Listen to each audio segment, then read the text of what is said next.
Hello, in front of me I've got HTC Desire 22 Pro. In this video I'll show you how to add different types of cards to Google Wallet.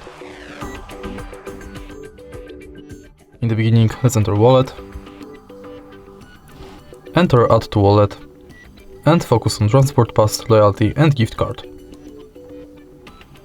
Firstly, let's enter Transport Pass, and if you are able to find your transport way, select it. You'll be redirected to a website where you have to finish the inside form. Next, let's select Loyalty and select loyalty card you would like to add, for example, Payback Poland. Now you can scan your card or enter member ID manually.